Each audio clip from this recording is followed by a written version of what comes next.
Assalamualaikum warahmatullahi wabarakatuh.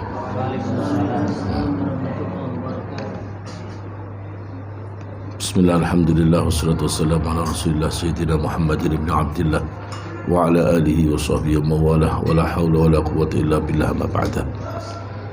Hadirin muhtaramin, dumateng para alim, para ulama, bil khusus Kang Rawuh dalam kesempatan pagi ini Kiai Haji Abdul Manan Syarwani selaku Wakil Rais Majelis Ilmi PC JKNU Kabupaten Malang, Ketua JKH Kabupaten Malang Ustaz Abdul Aziz dan jajaran pengurusnya beserta JKH PAC Kabupaten Malang yang hadir kesempatan pagi hari ini, dumateng para asatid, ustadz-ustadzah yang semuanya semoga senantiasa dalam keberkahan Allah Subhanahu wa taala. Pertama, kita haturkan syukur kehadirat Allah Subhanahu wa taala. Alhamdulillah sampai saat ini kita dalam keadaan sihah wa afiyah dan keadaan yang terbaik, diberikan iman wal Islam. Semoga kita pertahankan ini sampai kita dipanggil oleh Allah Subhanahu wa taala. Dan khususnya pagi hari ini kita bisa melaksanakan kegiatan istiqomah kita. Semoga bisa istiqomah ngaji selawase.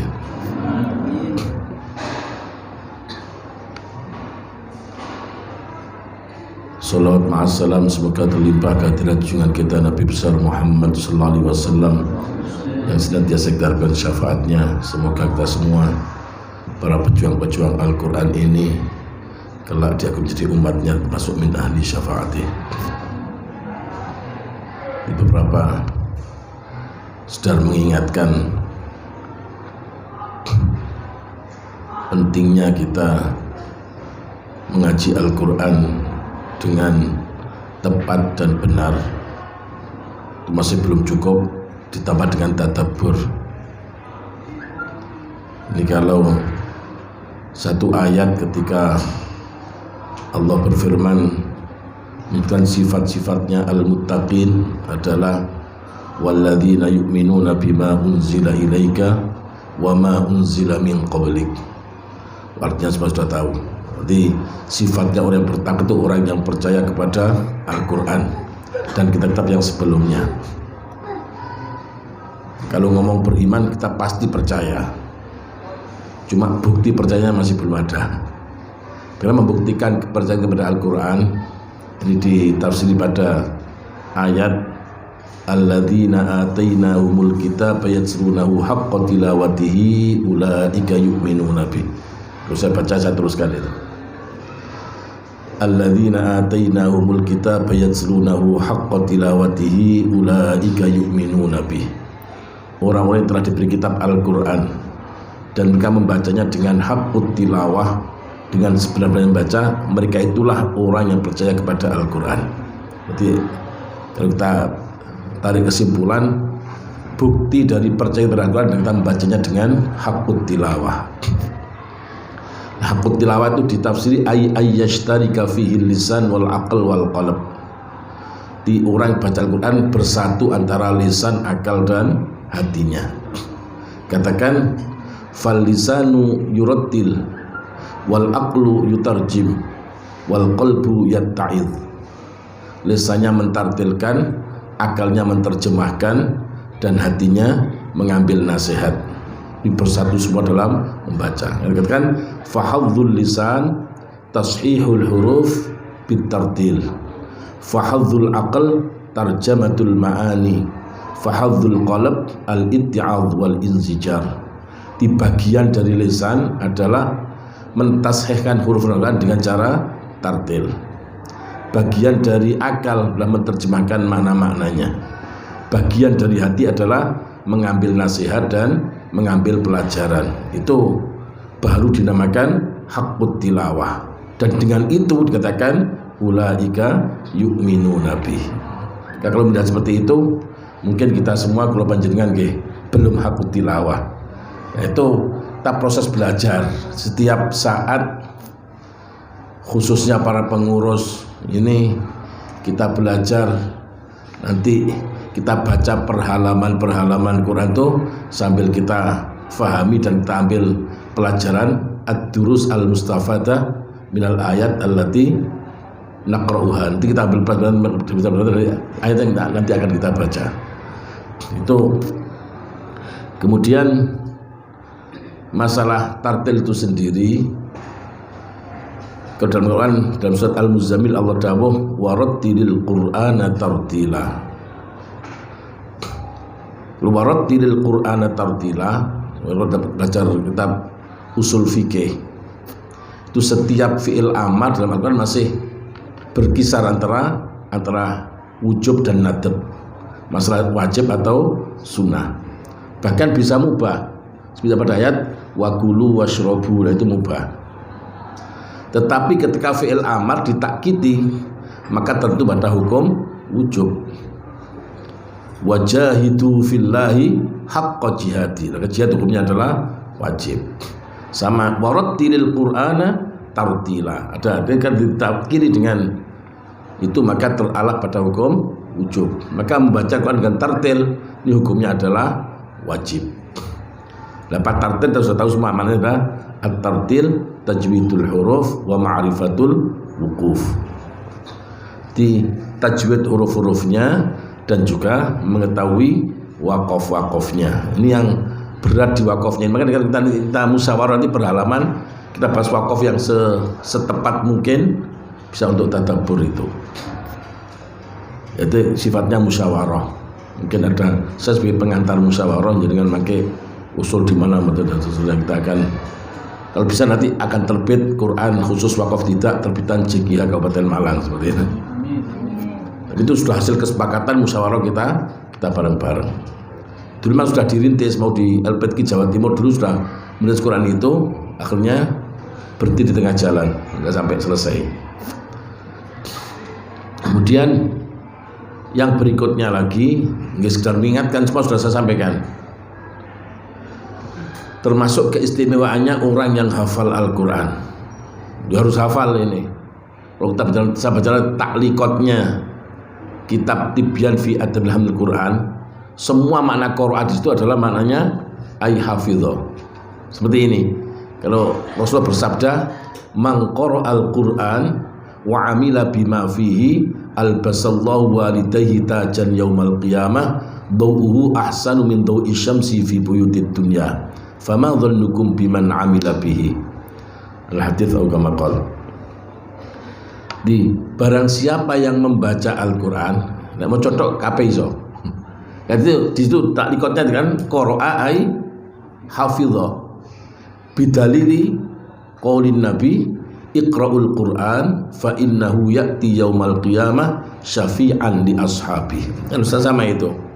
Kalau bacalah Al-Quran, karena Al-Quran menjadi syafaat bagi orang yang memilikinya. Gak iso mau contoh dari pemilik. Itu menjadi ashab, ini harus hafal.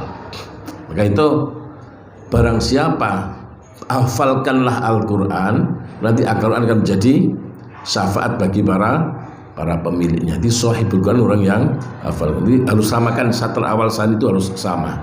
Ya, iqra'u qara'a bimana hafidho.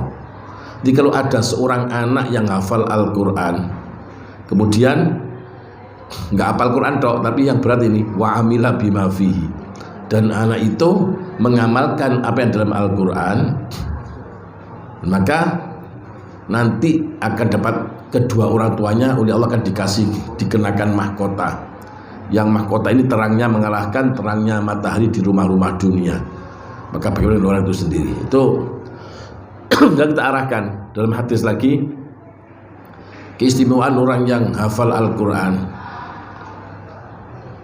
Mungkin kita sudah keluarga banyak kesibukan dan seterusnya, tapi kalau mau menyempatkan satu hari sekedar 2-3 ayat itu bisa. Gak kalau mau, tapi yang mau itu yang jarang. Karena seperti ini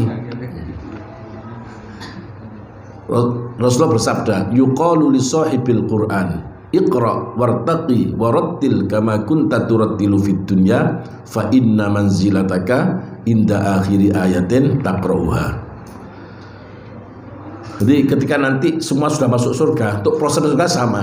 Proses masuk surga itu sama. Al-Quran itu sama saja. Tapi kita sudah dalam surga, orang yang sahibul Quran dipanggil khusus oleh Allah.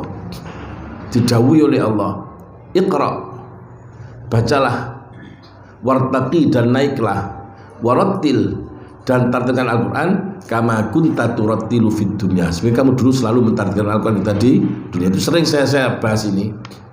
Fi'ilnya itu saya bahas. Umpama hadisnya seperti ini, warattil kama kunta rattalta.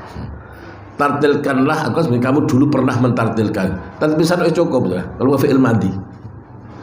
Tapi itu pakai fi'ilnya fi'il sesuatu yang sudah lewat menggunakan fi'il mudhari', maka hukumnya adalah lil istimrar. Istimrar itu selalu. Jadi umpama hadisnya itu warattil kama kunta rattalta. Ditartilkanlah sebenarnya kamu dulu pernah mentartilkan. Ditartil pas setoran gurune tok cukup. Menu khataman enggak hataman enggak apa bisa. Itu sudah, tapi karena hadisnya itu kama kunta turattilu, kapanpun kamu jalan selalu dengan tartil. Karena apa? Fa inna manzilana pangkat kamu sesuai dengan akhir ayat yang kamu baca. Ini dalam daunnya Imam Al-Haddad itu mendawuhkan kalau derajat di surga itu sesuai dengan jumlah ayat di dalam Al-Quran. Jadi semakin terlalu juz kalau di mana ya? Kalau saya amal terlalu juz kalau sudah 30 sudah mentok sudah paling. Kata beliau itu jumlah derajat akan sesuai dengan jumlah ayat yang ada di dalam. Nah, satu derajat ke derajat berikutnya perjalanan 500.000 tahun, itu bayangkan seperti itu. Nah dari hadis ini, jadi syaratnya dua, satu harus hafal Quran, satunya harus selalu bercanda dengan tartil. Masih hafal Quran macam nggak tartil nggak masuk hitungan ini, karena dia dulu di surga nggak tartil. Masih tartil nggak hafal Quran nggak bisa, dia harus dua-duanya. Nah biasanya kalau orang baca waktu murattal, tartil seperti itu. Kemudian nanti waktu ngimami tartil, giliran hataman saat diuber itu sudah tartil sudah hilang. Wa minan nasi may yaqulu amanna, seperti itu biasa seperti itu kita dengarkan. Nah, itu enggak tartil ya enggak masuk hitungan ini. Nah, itu pentingnya tartil. Nanti kalau kita bicara ya yang namanya tartil itu penting dan memang kebutuhan yang mendasar, bukan hanya untuk penghias Al-Quran, untuk tartil dan seterusnya, tapi itu adalah harus mulazamah antara Al-Quran dengan tartil itu. Dan banyak hadis yang lain lagi menerangkan pentingnya. Nah kemudian karena itu kalau orang tuh hanya hafal Al-Quran, orang bangga, aku hafid al-hafid seperti itu. Saya sering katakan dulu, membanggakan suatu yang mudah itu kok gak pantas ya. Kalau Allah itu sebutkan berapa kali diulang itu, walaqad yassarnal qur'ana lidzikri fahal min muddakir. Walaqad 2 kali. Sungguh betul-betul saya mudahkan Quran untuk dihafalkan. Itu kan barang mudah itu. Kalau barang mudah kan gak pantas untuk dibanggakan. Nah, yang asli Quran itu apa? Kitabun anzalnahu ilaika mubarakul liyadabbaru ayatihi wa liyatadzakkara ulul albab. Itu intinya. Di Quran itu kitab yang diturunkan oleh Allah, yang diberkahi oleh Allah. Tujuannya apa? Liyadabbaru ayatihi. Jadi agar kita bisa tadabbur dengan ayat-ayatnya, wa liyatadzakkara, dan kita menjadi orang ulul albab, yang menjadi ulul albab kita mampu mengambil pelajaran dari ayat Al-Quran. Itu tujuan utama dari diturunkannya Al-Quran. Sehingga dalam hadis itu yang panjang, julusu sa'atin fi talabil ilmi afdalu min alfi rak'atin wa min alfi syuhudi janazatin wa min alfi iyadi maridin.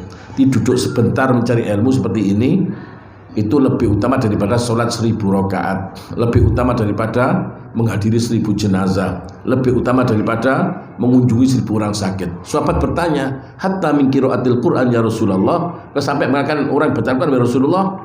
Kata beliau dawuh, hal yanfa'ul Quran bi ghairi ilmin. Apakah ada manfaatnya Al-Quran dengan tanpa ilmu? Nah, itu kita ilmuni Al-Quran itu. Kita sebagai pengantar Tartil nanti itu masih kita baca Quran dengan benar tepat tajwidnya, itu masih separuh. Separuhnya lagi adalah wakofnya harus tepat. Kan sering saya contohkan seperti ini. Saya baca ayat seperti ini. حرمت عليكم الميتة والدم ولحم الخنزير وما أهل لغير الله به والمنخنقة والموقوذة والمتردية والنطيحة وما أكل السبع إلا ما ذكيتم وما ذبح على النصب وأن تستقسموا بالأزلام. Itu kalau seperti itu di MTQ gak salah itu. Loh, untuk urusan MTQ baca seperti itu tidak salah. Sama nyalano di lono official. Tapi secara kalau kita tinjau betul, kita teliti betul, itu salah fatal. Karena ada orang tuh fanatik ilah mesti gawe ibtidah. Dan seperti ini, kalau kita baca seperti itu, suatu yang hukumnya haram jadi halal. Jadi kita baca illa ma dzakaitum wa ma dzubiha 'alan nusub. Kecuali hayawan yang sempat kamu sembelih dan hayawan yang disembelih untuk berhala-berhala. Itu atau ke situ. Berarti hayawan yang disembelih untuk berhala jadi hukumnya halal, itu haram. Kenapa? Wa ma dzubiha 'alan nusub itu atofnya ke wa ma akalas sab'u. Kemudian kasih illa ma dzakaitum wa ma dzubiha. Paham kan atofnya ke wa ma akalas sab'u yang hukumnya haram. Tapi kalau kita ngulangnya dari illa ma dzakaitum wa ma dzubiha 'alan nusub, berarti kan atofnya ke ma dzakaitum jadinya halal. Sebelahnya coba kita lihat lagi seperti ini. Ya ayyuhalladzina amanu idza qumtum ilas salati faghsilu wujuhakum wa aydiyakum ilal marafiqi wamsahu bi ru'usikum wa arjulakum ilal ka'bayn. Seperti itu, seperti ini. Kalau kita nilai juri dan hakim itu nggak salah ini. Tuh teliti maknanya ya jadi salah. Jadi kalau seperti itu, kita ulang dari wamsahu bi ru'usikum, usaplah kepala kamu, wa arjulakum beserta dengan kaki kamu. Jadi wawunya di wawu ma'iyah di situ. Wa arjulakum. Kalau berarti kaki nanti diusap gak dibasuh. Nah seperti itu contohnya. Contoh kita cari wakaf yang setepat mungkin, tidak sampai makna ini tidak menyalahi salah, makna al-murad tidak sampai salah. Itu baru syarat kedua dari tartil. Pertama kita tajwidkan huruf-hurufnya, seperti yang ahkam tajwid kita pertukan, dan tak terlupakan adalah masalah wakafnya tadi. Itu baru kedua-duanya baru dinamakan tartil. Padahal tartil hukumnya adalah wajib. Makanya hubungannya di sini apa? Kita baca Al-Quran yaitu ya harus mengerti maknanya. Tanpa mengerti maknanya kita sulit. Bagaimana mengerti? Ya kita ngaji tafsir. Ojo nafsiri dewe. Sekarang tafsir Ibnu Katsir nggak boleh, nafsiri dewe oleh. Sekarang banyak orang yang nggak boleh, kita harus pakai tafsir. Kita sangat terbatas keilmuan kita. Makanya kita hanya menjadi apa? Pengikut dari tafsir yang sudah ada. Satu ayat ada berapa ribu penafsiran. Itu nanti masalah. Sehingga ya diusulkan nanti kita ngajinya sudah sekalian untuk tartil itu pakai tajwidnya, kita teliti sebetulnya tajwidnya mana, dan kita maknanya wakafnya mana, maknanya seperti apa, nanti akan seperti itu. Sehingga pulang ngaji kita sudah tahu apa ayat itu, ngaji dan seterusnya. Itu harapannya seperti itu. Kemarin huruf-huruf sudah selesai nggih. Kamu diselesaikan gimana? Seberapa betul nggih? Ngatos huruf apa lagi? No? Lam mim nun wawu ha. Saat ini dihabiskan nggih. Dihabiskan nanti berikutnya pertemuan berikutnya kita sudah mulai buka. Dan saya punya itu standar apa? Mushaf yang sudah ada wakaf tidaknya itu. Mungkin nanti kita pakai itu. Dan saya teliti itu sudah tasnya 3 kali sih agak sing salah nyertane. Jadi saya sering anak restoran itu aku lu kok ngono. Tak bekak lho, padahal tancap sambil mentaskah itu banyak yang apa? Itu sudah saya revisi sampai 3 kali. Sik ono yang salah. Seperti ini. Kadang titiknya apa? Kurang titik. Seperti di akhir juz 25.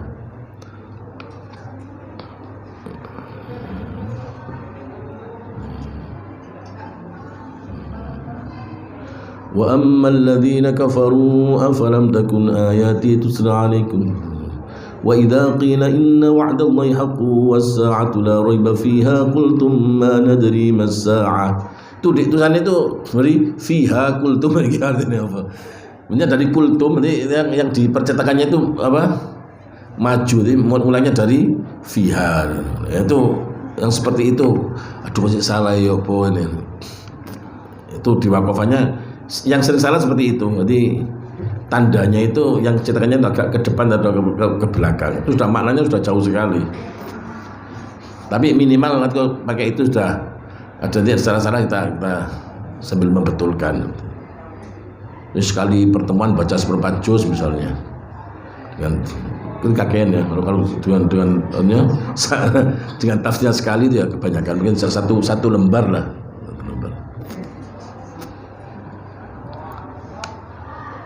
Pun dilanjut apa lam di lam itu punya sifat sama dengan nun, namanya sifat inhiraf. Dia itu condong ke jadi kalau kita ucapan lam kan la ilaha kan seperti itu, tapi la itu beda. Ada orang kan la ilaha illallah kan enggak la kan la tapi la ada inhirafnya. Kan ada baca kefasihan baca la ilah, la itu enggak berarti masih murni. Jadi dia apa ada inhiraf lah contohnya ke jadi la ilaha illallah seperti la kan la tapi la. Kalau mem sudah maklum, kalau mem itu semua sudah pasti bisa. Nun juga pasti bisa. Cuma ini mem dan nun ini namanya huruf gunnah.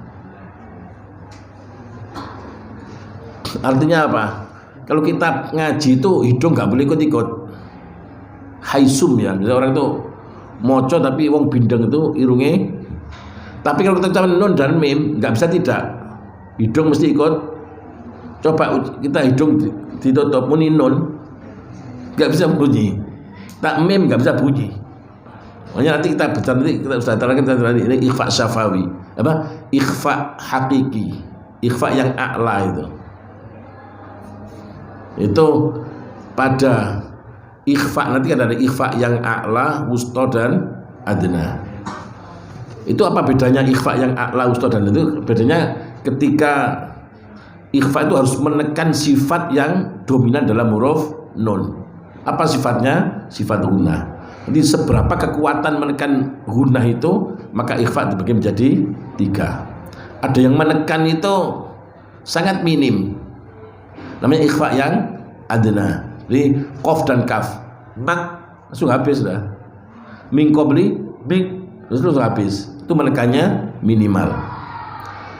Ada menekan itu maksimal. Itu hurufnya adalah ta, dal, ta. Itu kalau kita bunyi itu hidung itu masih tetap bisa berbunyi. Fala taj'alu lillahi andada wa antum ta'lamun. Ya, banyak jadi. Fala taj'alu lillahi an. Nah, seperti itu mesti mandek. Ini fala taj'alu lillahi an. Kok mandek? Berarti kan salah. Mestinya harus ifa yang a'la harus mampu menekan. Ini aja andada kan andada wa antum kan wa antum. Ini kan banyak kita dengar kan wa antum ta'lamun. Itu ikhfa-nya enggak menjadi.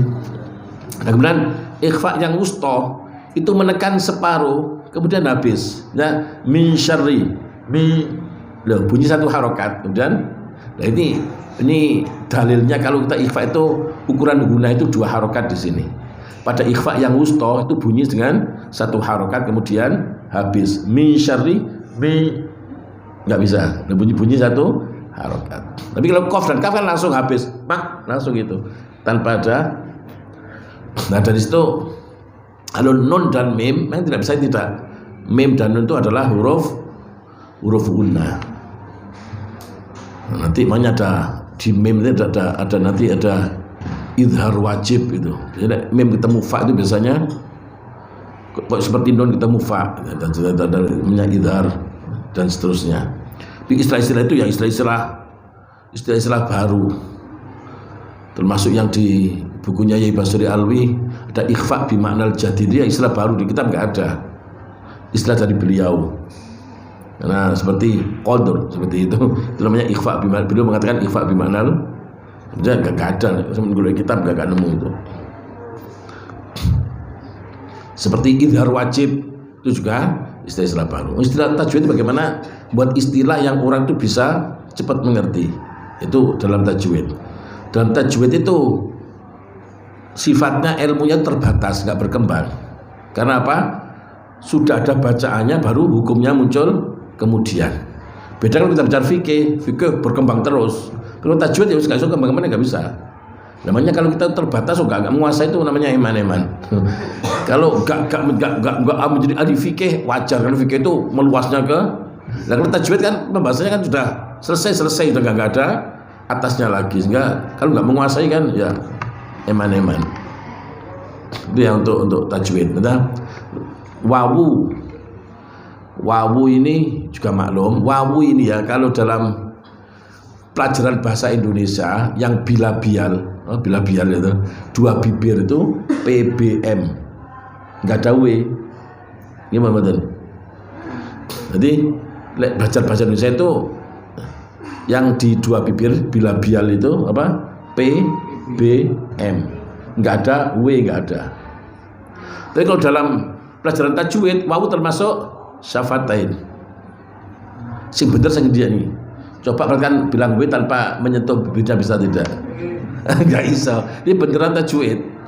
Kalau tajwid itu wawu masuk apa? 2 bibir. Kan nggak mungkin teman-teman wawu itu nggak bisa nih. Di wawi termasuk, cuma memang nyentuhnya itu ya, ini nanti prakteknya kita baca iklab di itu dengan seperti itu, di menyentuh di bibir tanpa intibaknya tidak, tapi mesti nyentuh, kan itu nggak bisa. Itu wawu ini yang sering salah itu kalau wawu ditasdid itu bukan guna. Jadi awwala marrah kan beda. Dalam banyak itu bukan, kalau yang ada gunanya itu nun dan mim. Kalau wawu kan kata awwala iyyaka, seperti itu, orang seperti itu. Di iyyaka bukan iyyaka, kan seperti itu. Awwala kan awwala. Kemudian terakhir ha ini kemarin kalau kita masuk penjuran tuh hak itu sering makhrajnya sering salah khafi di sini. Innallaha itu sering seperti itu. Itu yang makhraj mungkin yang sering salah, kalau itu orang haknya kurang. Innahu la, itu berarti hak yang itu kesalahan khafi dalam makhraj huruf itu. Dan terakhir adalah ya sama dengan wawu. Ya, selesai dah. Kanten mangke. Mungkin sampai mriki monggo menawi wonten usulan atau wonten pertanyaan nggih. Namanya dengungnya ikat berapa? Gitu 2. Ada mengatakan 3 dengan tamkinnya. Yang penting roto. Kalau kita ambil 2 semua. Kalau ambil 3 semua. Jadi ini tarmihim bihijaratin min sijjinin faj'alahum ka'asfin ma'kul. Kan 2 itu mana? Kita ambil 3 tuh lebih enak untuk tamkinnya, untuk apa? Masukkan ikhfa'nya.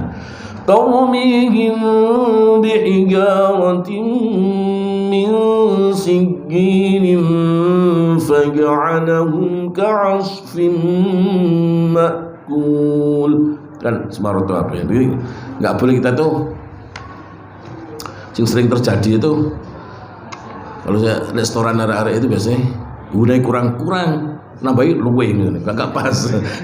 Jadi pas baca udahnya kurang itu disentak kurang, nanti bacanya lagi luwe lah tambah gitu. Jadi maksudnya dipaskan, nggak akan dilebihkan. Disampaikan kalau gunanya Sama semua kan guna itu semua sama.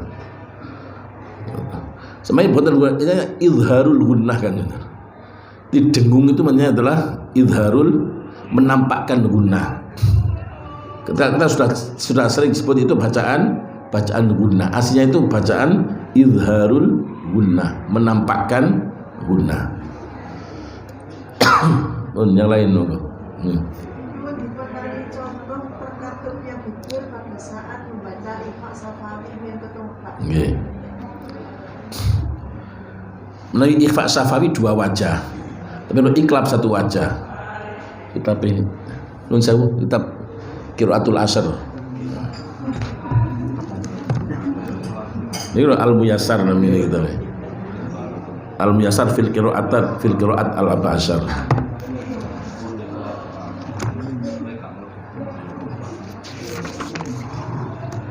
Luas nih.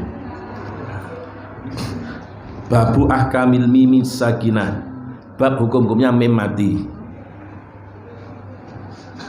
Wa ammal ikhfa fa huwa inda harfil ba faqat. Jadi ikhfa syafawi khusus ketika mim mati ketemu dengan ba. Nahwu ya'tasim billah. Nah, terus ngeten. Wa tudharu al-hunnatu idzaka idharoha ba'dal qalb fi nahwi min ba'di. Jadi cara membaca ya'tasim billah itu gunnahnya ditampakkan pada saat itu seperti menampakkan gunnah sesudah mengganti nun menjadi mim seperti dapat pada mim ba'di. Jadi bacanya wa may ya'tasim billahi. Nanti ini temu ya, tapi kalau kita itu hidung tetap bisa berbunyi wa may ya'tasim billahi. Betul nek kata ya'tasim semapat kan. Tapi ini nggak boleh mengalir, harus bertemu.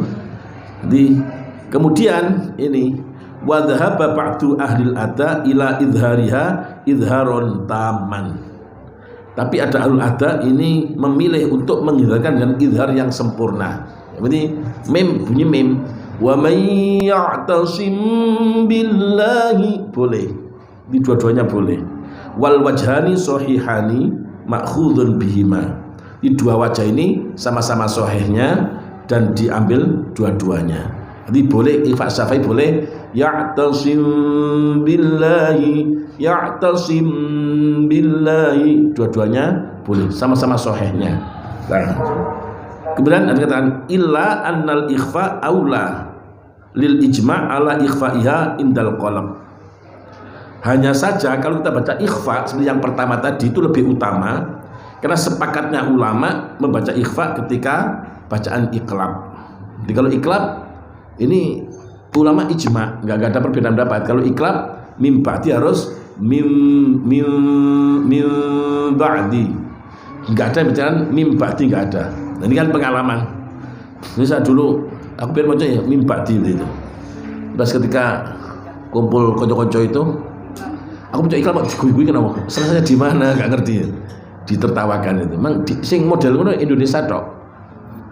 Baca mim ba'di itu hanya di sini. Jadi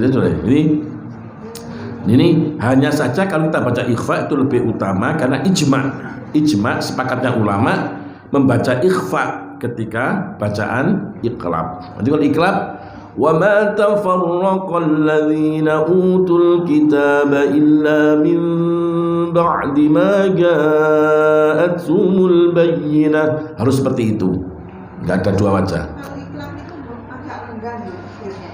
Bibir tetap nutup tapi bukan rapat. Pun renggang, kalau renggang kan nggak ketemu bibirnya. Di bibir tetap bertemu tapi bukan rapat. Jadi kalau kita baca mil, ada orang enggak betul asal. Tetap mil